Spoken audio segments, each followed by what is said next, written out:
Would it surprise you to know that the Romans did not have internet?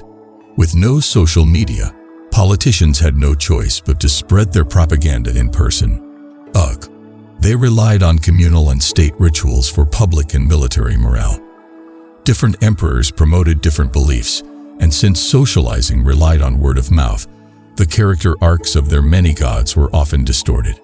Not to mention the incorporation of foreign deities in the existing pantheon. The Roman brand of polytheism varied from locale to locale, the pantheon sprawling with diverse names and personalities.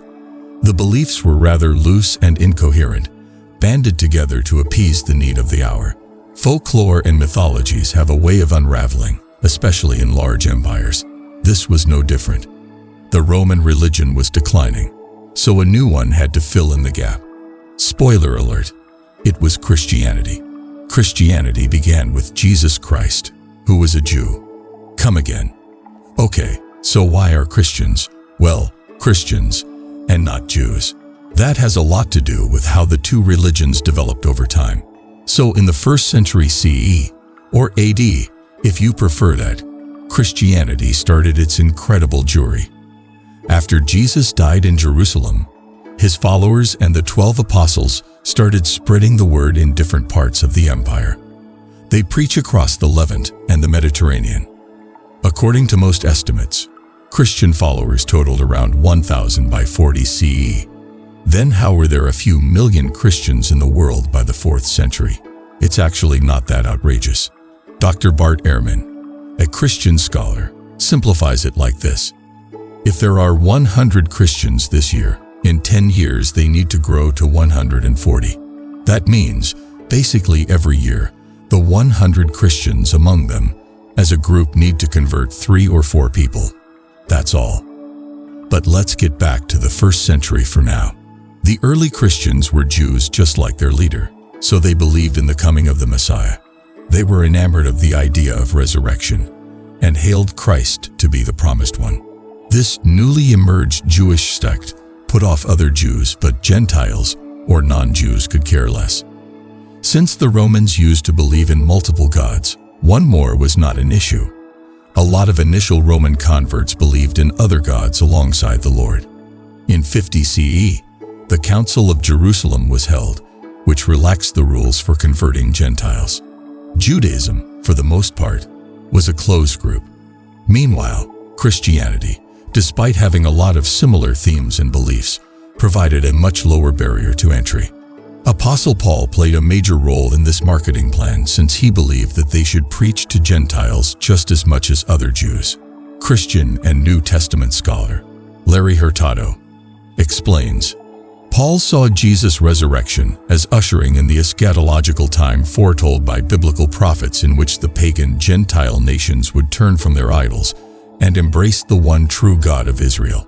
Paul's argument came from the Old Testament, Zechariah 8:20-23. Men from nations of every language shall take hold of a Jew, grasping his garment and saying, Let us go with you, for we have heard that God is with you. This remained a major topic of contention between the Hebrew Christians, the Gentile Christians, and the Jews. The rift between Gentile-friendly Christianity and the stricter faith, Judaism, widened to the point of no return. And so the accessible faith continued its steady ascent through the Roman population. The Roman authorities treated Christians with contempt, but they were too small a group to warrant attention. However, by another decade or two, their numbers were increasing.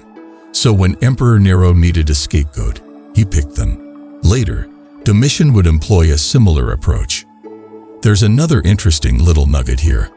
After Julius Caesar's death, he was deified as people kept saying that he was among the gods. Thus began the imperial cult of Rome, which expected sacrifices from its citizens. Since Christians refrained from these sacrifices, they were undermining the state's directives and authority. Judaism did not undergo these penalties, since it was a recognized religion and hence had state protection. The plan to harass Christians, however, backfired because, do you know what persecution does? It garners sympathy. Oh, and here's another interesting thing to note. Christianity, like Judaism, is an apocalyptic faith, with plenty of end times promises. In other words, there is salvation at the end, light at the end of the tunnel kind of thing. Keeping that in mind, imagine how a follower who's being persecuted by the state would feel. If you have a weak imagination, I'll tell you what they would have felt. A surge of passion and devotion. Major religious texts were penned and collected over the century. The Christian faith was becoming increasingly organized. The 2nd and 3rd centuries witnessed a steady rise of Roman Christians. Remember that old formula of exponential growth. The numbers were now starting to increase at a higher pace, and there are a lot of reasons for that, in addition to the lower barrier to entry and the promise of salvation. Roman polytheism had a strict class hierarchy. Gods lived above and men below. And while Rome was quite a powerful empire, it had not eradicated poverty. Most of the Roman lower class, including the long line of slaves, sympathized with Christianity's message of equality. Since all were equal in the sight of God, emphasized by the inclusion of Gentiles, it provided a social appeal for the downtrodden and the lower working class. Christianity also had several tales about healing miracles, which struck a chord with them. Most importantly, with salvation awaiting them in the end, they could suffer through their harsh working conditions with the hope of a better reward.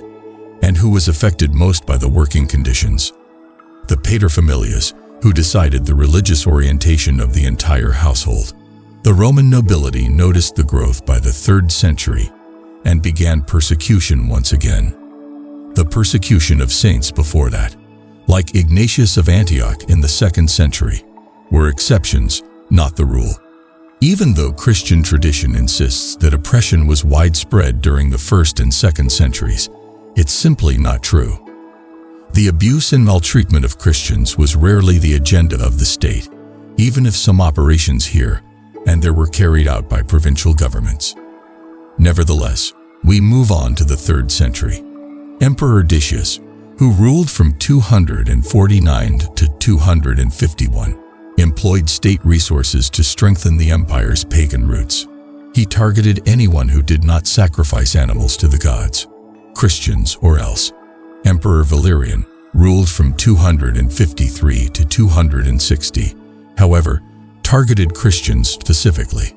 All this set the stage for Emperor Diocletian's great persecution from 303 to 311. But as they say, it's always darkest before the dawn, which, to be fair, isn't really true. The dawn arrived after Diocletian's death as co-rulers vied to unite the empire under a single emperor's rule. Maxentius on one side, Constantine on the other, not Keanu Reeves. Before a battle, Constantine saw a cross of light in the sky with the words, "In this sign conquer."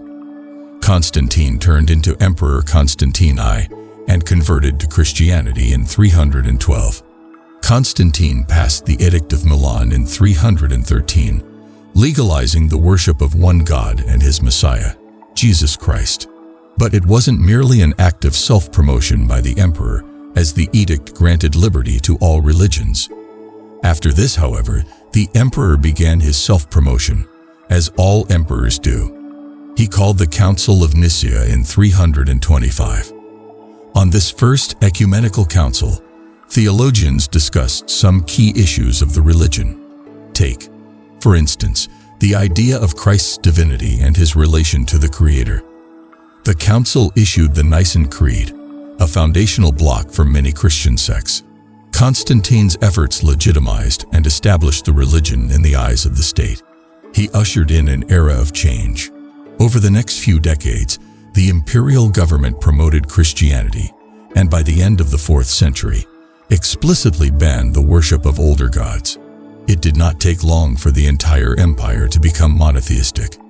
The Edict of Thessalonica in 380 made Christianity the official religion of the empire. The small Jewish cult had finally taken over the Roman Empire. The Roman Empire fell in the late 5th century. The religion was disseminated across Europe through various European tribes.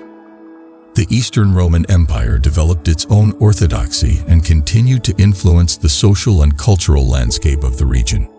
From there to the Crusades, Christianity spread out into varied factions and sects, all catering to different needs of the soul. But it was only made possible because of word of mouth that carried a faith from Jerusalem all the way to Rome. And, hey Tesla, if you want to rely on word of mouth for your marketing, just remember it can take a few hundred years. If you liked our content, please leave a like. For more content, subscribe to the channel. Have any thoughts you want to share? Want to point out a mistake? Head to the comments down below. It's Xiao for now, and we'll see you in the next one.